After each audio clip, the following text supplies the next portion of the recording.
درود پڑھنے والے کا دل بھی اجلا ہو جاتا ہے، اس کے چہرے پہ بھی نور آ جاتا ہے۔ درود شریف طبع کے اندر شائستگی پیدا کرتا ہے۔ آج بہت سارے لوگ اس بات کی شکایت کرتے ہیں کہ اولادیں ان کے کہے میں نہیں ہیں اور ان کی عادات اچھی نہیں ہیں۔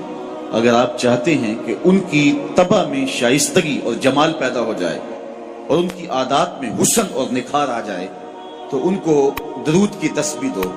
نتیجہ کیا ہوگا کہ ان کی عادتیں خود بخود سنورنا شروع ہو جائیں گی اور آپ چند دنوں کے اندر دیکھیں گے اور ایک اچھے اور پاکیزہ انسان کی صورت میں نشو و نما پا رہے ہیں۔ درود شریف انسان کی صلاحیتوں کو جلا بخشتا ہے، انسان کو ذکاوت، ذہانت اور اس کو فہم و ادراک کی دولتوں سے مالا مال کرتا ہے۔ درود شریف کی یہ تاثیر بھی ہے کہ اس سے زبان میں اثر اور رس آ جاتا ہے۔ کسی نے اقبال سے پوچھا تھا کہ تیرے شعروں میں یہ شہد کہاں سے آ گیا؟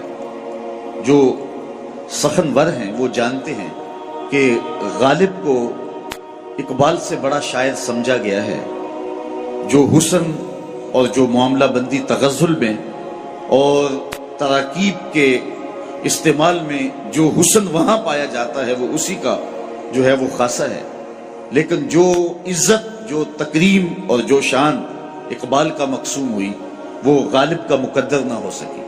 تو یہ بات کسی نے اقبال سے ہی پوچھا، یہ بات پوچھی کہ حضرت یہ بات سمجھ میں نہیں آتی کہ آپ کے شعروں میں اثر اور شیرینی کہاں سے آئی؟ تو اقبال نے جو جواب دیا وہ سننے کے قابل ہے۔ کہنے لگے کہ میں نے 1.25 کروڑ مرتبہ حضور پہ درود پڑھا ہے، تو اگر حضور پہ درود و سلام پڑھو گے تو تمہارے لہجے میں رس پیدا ہو جائے گا، تمہارے انداز میں مٹھاس پیدا ہو جائے گی اور تمہاری گفتگو کے اندر شہد گل جائے گا اور تمہاری باتوں کی خوشبو پھیلتی چلی جائے گی۔ درود شریف کی بہت بڑی فضیلت یہ ہے کہ درود پڑھنے والا سب سے زیادہ حضور کی قربت پانے والا ہوتا ہے۔ آقا کریم نے فرمایا قیامت کے دن میرے سب سے نیڑے وہ ہوگا جو سب سے زیادہ میرے اوپر درود پڑھنے والا ہو۔ اور اس دور موجود کے اندر درود ہی تو شناخت ہے اہل حق کی، یہی تو شناخت اور پہچان ہے اہل حق کی۔ امام سخاوی نے القول البدیع کے اندر لکھا کہ حضرت امام زین العابدین رضی اللہ تعالی عنہ سے کسی نے سوال کیا، حضرت جب کثرت سے ترک اور فرق ہو جائیں گے تو زمانے میں اہل حق کو پہچاننے کا راستہ کیا ہوگا؟ جب ہر شخص اپنی طرف کھینچ رہا ہو اور قرآن و حدیث سے دلائل فراہم کر رہا ہو، ایک عام آدمی تو سمجھ نہیں پاتا کہ حق پہ کون ہے اور باطل پہ کون ہے۔ ہر شخص تو قرآن کی بولی بول رہا ہے، ہر لفظ کی، ہر شخص کی زبان پر تو حدیث رسول کا وظیفہ ہے، اور 72-73 لوگ ایک آدمی کو کھینچ رہے ہیں۔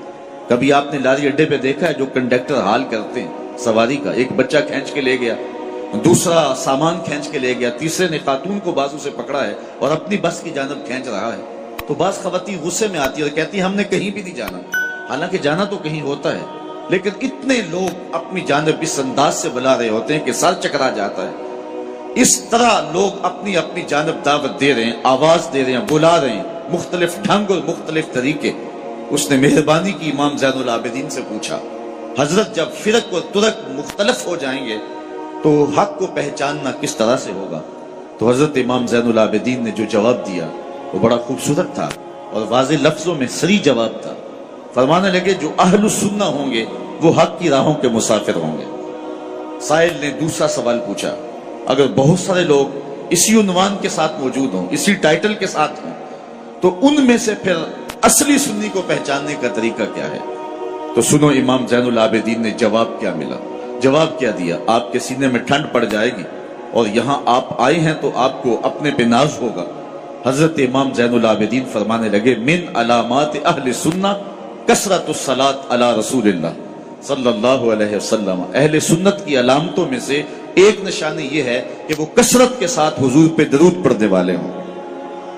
آج ہمیں بطور تانا کہا جاتا ہے یہ درودیے ہیں، میں کہتا ہوں تم تو تانا دیتے ہو، ہم اس کو اپنے لیے تمغہ اعزاز سمجھتے ہیں، چونکہ درودیہ ہونا اعزاز ہے، ہم درودیے ہیں، بارودیے تو نہیں ہیں۔